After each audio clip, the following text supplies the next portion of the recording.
Lembaga Survei Catra Politika Indonesia menggelar survei elektabilitas kandidat calon presiden 2024. Hasilnya, Menteri Pertahanan Prabowo Subianto berada di peringkat pertama, disusul dengan Ganjar Pranowo dan Anies Baswedan. Survei dilakukan melalui wawancara telepon dengan metode simple random sampling kepada 2.000 responden yang tersebar di seluruh Indonesia pada 6 hingga 12 Juli 2020. Margin of error atau toleransi kesalahan survei 2,19%, pada tingkat kepercayaan level of confidence sebesar 95%. Direktur Eksekutif Catra Politika Indonesia Yunarto Wijaya mengatakan, responden disodorkan 11 nama tokoh kandidat capres. Hasil survei ini menunjukkan Menteri Pertahanan Prabowo Subianto masih memimpin dengan tingkat elektabilitas 17,5%, disusul Gubernur Jawa Tengah Ganjar Pranowo 15,9%, Anies Baswedan 15%, Sandiaga Uno 11,2%, Ridwan Kamil 10,1%, Agus Harimurti Yudhoyono 4%, Tri Risma Harini 2,1%, Erick Thohir 2,1%, Kofifa Indah Parawansa 1,7%, Mahfud MD 1,3%, Gatot Nurmantio 1%, dan tidak jawab atau tidak tahu 18,2%. Catra Politika juga menampilkan tren elektabilitas capres. Menhan Prabowo Subianto mengalami penurunan selama 3 bulan terakhir. Sementara itu Ganjar Pranowo terus naik elektabilitasnya. Kemudian Anies Baswedan mengalami tren naik dan turun. Di bulan Juni, Gubernur DKI Jakarta tersebut sempat turun, namun naik lagi di bulan Juli 2020. Sementara itu, margin of error pada survei ini kurang lebih 2,9% pada tingkat kepercayaan sebesar 95%. Tim Liputan Berita 1.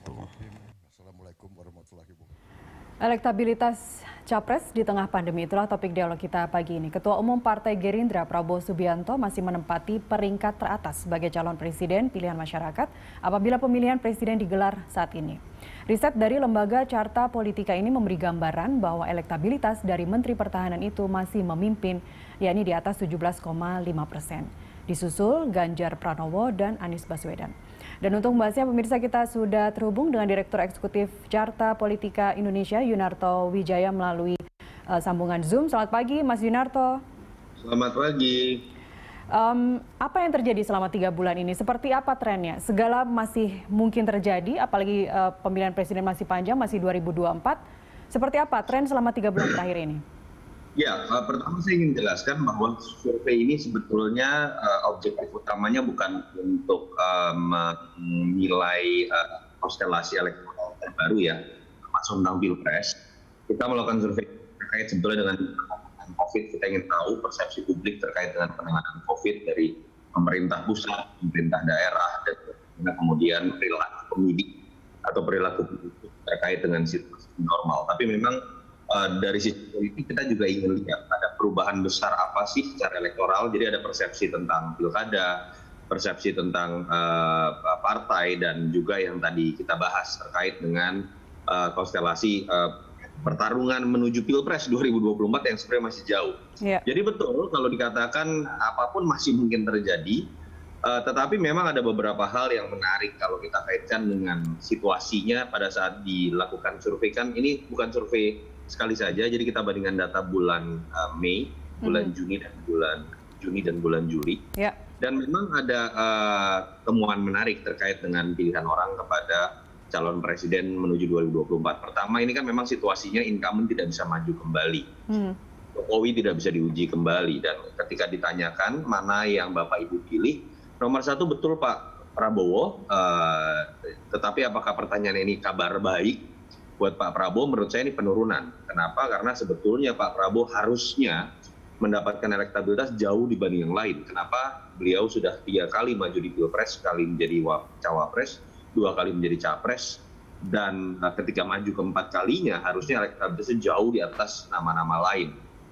Dan kita lihat sekarang angkanya bisa dikatakan tipis dengan nama lain seperti Mas Ganjar Pranowo, hanya selisih 1, itu artinya di bawah margin of error. Artinya saya ingin balik ke Pak Prabowo dulu, Mas Yunarto. Ini kan yang Anda lihat, kalau kita bisa tampilkan grafisnya, 3 bulan terakhir, artinya pada bulan Mei itu elektabilitasnya 22%, kemudian turun pada bulan Juni menjadi 20%, dan sekarang 17,5%. Apakah karena ini survei dilakukan periode Mei sampai Juli, bertepatan dengan Pilkada Tangsel, artinya pencalonan Pilkada Tangsel, apakah ada hubungannya dengan hal tersebut?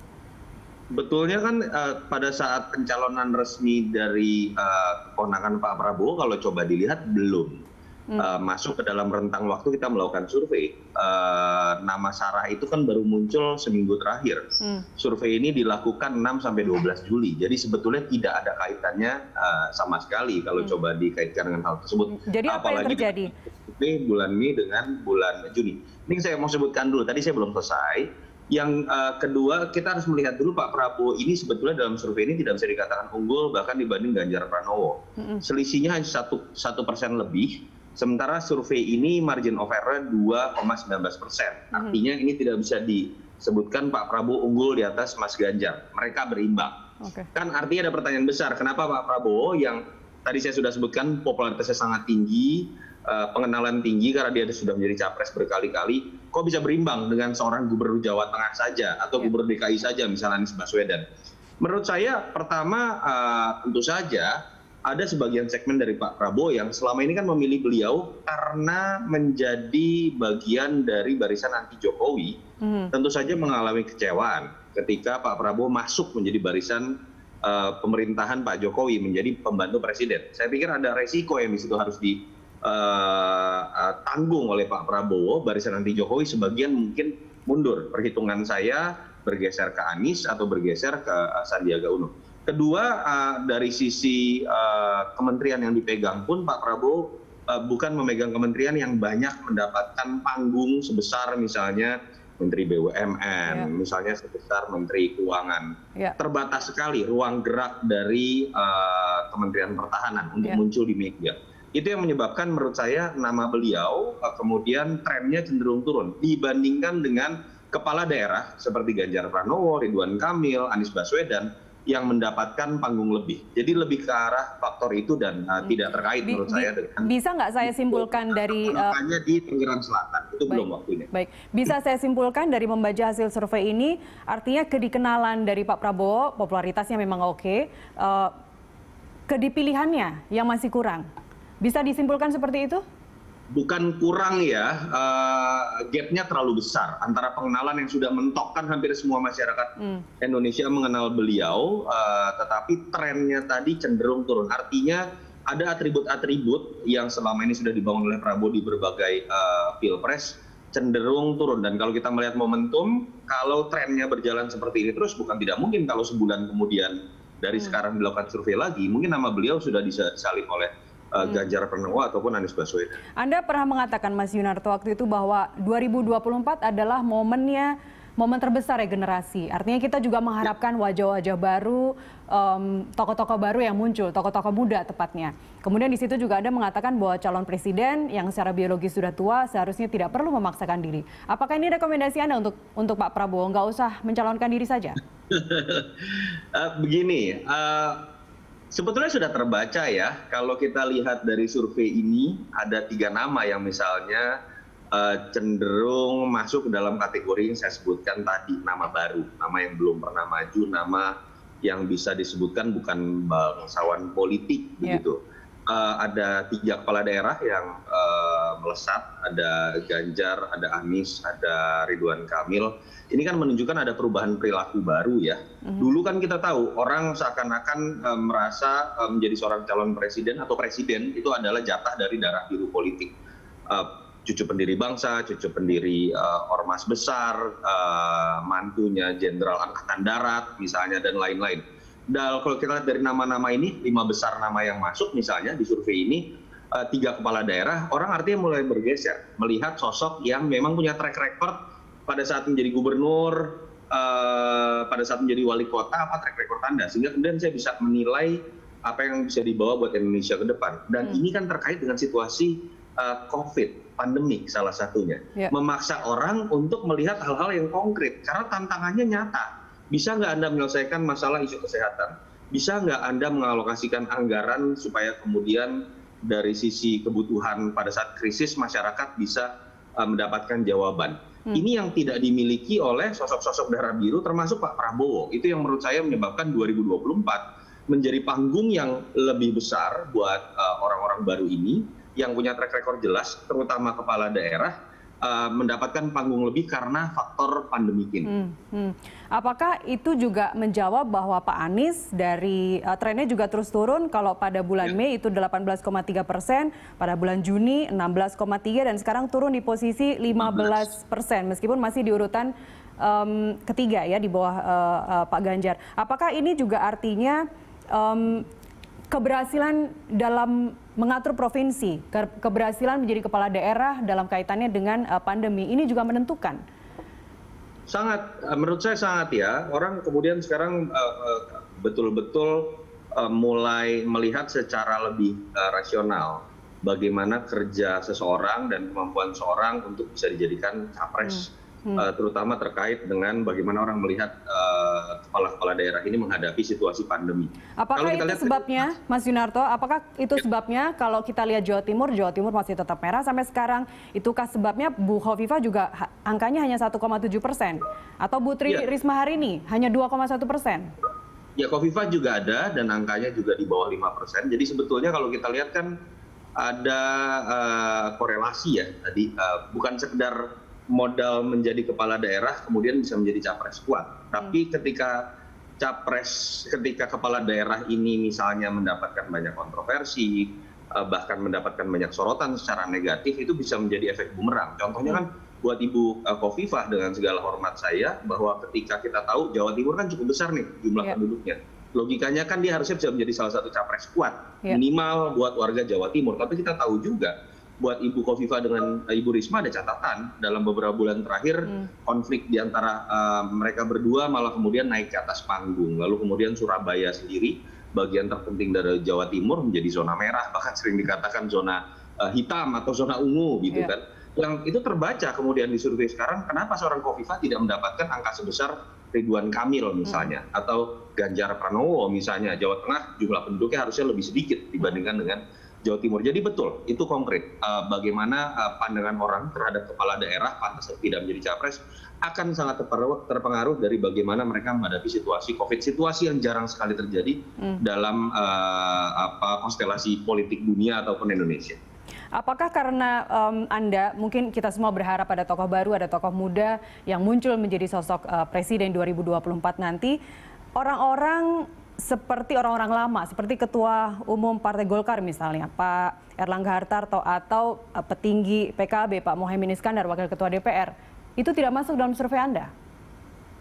Sebetulnya nama-nama ini pernah kita uji di survei bulan Februari ya, sebelum COVID. Dan kenapa kita fokuskan pada 9 nama ini saja, karena kita saat itu melihat ada nama-nama yang elektabilitasnya tidak terlalu tinggi, tidak tersebut, itu tidak kita sertakan lagi di survei sekarang. Karena kalau font survei ini kita nggak bisa membuat banyak simulasi, keterbatasan waktu dan jumlah pertanyaan di kuesioner. Tetapi memang polanya betul, angkanya sangat kecil dibandingkan dengan nama-nama tadi yang bukan ketua umum partai. Bahkan beberapa di antaranya tidak berpartai, seperti Ridwan Kamil dengan Anies Baswedan. Karena apa itu tadi?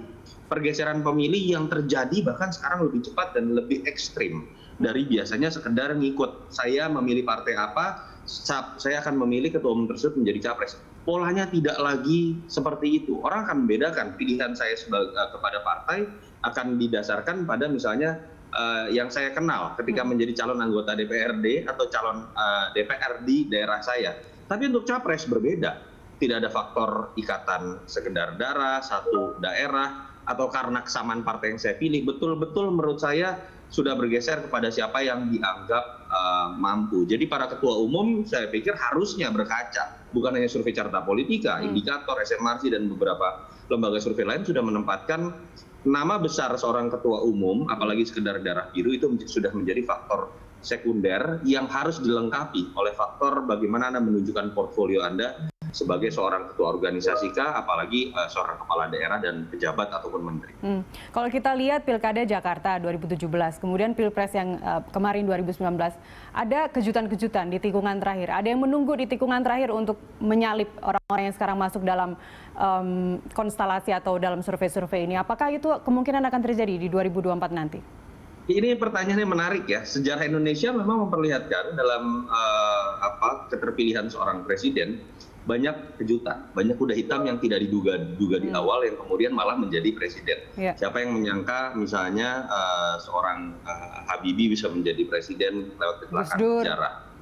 Gus Dur, lalu kemudian juga kalau kita bicara munculnya Jokowi cukup mengagetkan karena sampai survei 2012 tidak ada satupun nama yang bisa menyaingi Pak Prabowo. Siapa yang menyangka Jokowi menang di Gubernur DKI dan kemudian menjadi capres terkuat langsung menyalip nama Pak Prabowo. Itu yang memang menurut saya tetap harus dibuka ruangnya ya, karena masyarakat kita memang belum saklek dari sisi perilaku pemilih.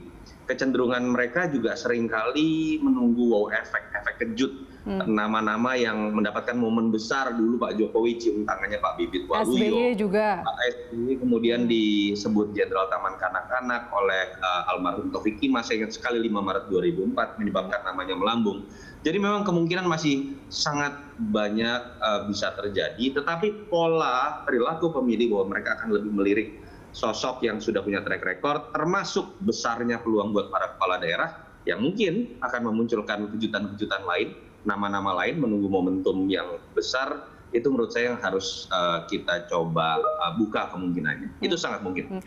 Artinya itu juga memungkinkan bahwa bagi mereka tokoh ketua umum partai misalnya atau darah biru atau mereka yang memang sudah wajah-wajah lama begitu, itu kemungkinan mereka akan muncul nunggu di tikungan sekarang dan kemungkinan nanti akan muncul sebagai pemenangnya. Itu masih sangat besar. Bukan sekedar, ini kan bukan sekedar masalah timing ya, tapi masalah isi juga, dagingnya apa gitu kan sebagai utama. Jadi kalau para ketua umum, para darah biru ini hanya menunggu nanti tinggal di momen terakhir kita ketuk palu dan berharap pada saat namanya diumumkan resmi oleh partai dan kemudian otomatis infrastruktur partai akan bekerja, tidak lagi seperti itu kalau menurut saya. Kan kita bisa berkaca ya, bagaimana Jokowi bukan seorang ketua umum, di partainya pun hanya menjadi seorang kader biasa misalnya. Tetap kemudian mendapatkan momen besar saat itu bukan sekedar karena dia PDI Perjuangannya saja, tapi nama besarnya sebagai wali kota dan gubernur dan momen-momen besar ketika dia berhasil mengalahkan Foke yang tidak tergantikan. Itu yang menurut saya tetap jadi catatan ketua umum partai-partai misalnya yang berambisi, punya libido besar menjadi calon presiden, carilah momen Anda. Apalagi misalnya sekarang menjadi seorang menteri, menjadi bagian dari pemerintahan, tunjukkan Anda bisa membuat efek kejut tadi. Yang sayangnya sampai sekarang belum terlalu terlihat. Baik. Seberapa besar juga nanti di luar yang 3 besar yang sudah masuk dalam radar Anda ini, misalnya Pak Ridwan Kamil, itu juga trennya naik terus dari Mei 7,2%, kemudian Juni di 10%, dan 10,1% terakhir di bulan Juli. Seberapa besar nantinya orang-orang seperti Kang Emil ini bisa masuk dalam 3 besar, menyalip yang di atasnya. Tapi jawabannya nanti Mas Yunarto, kita lanjutkan diskusi usai jeda pariwara berikut. Kami kembali saat lagi.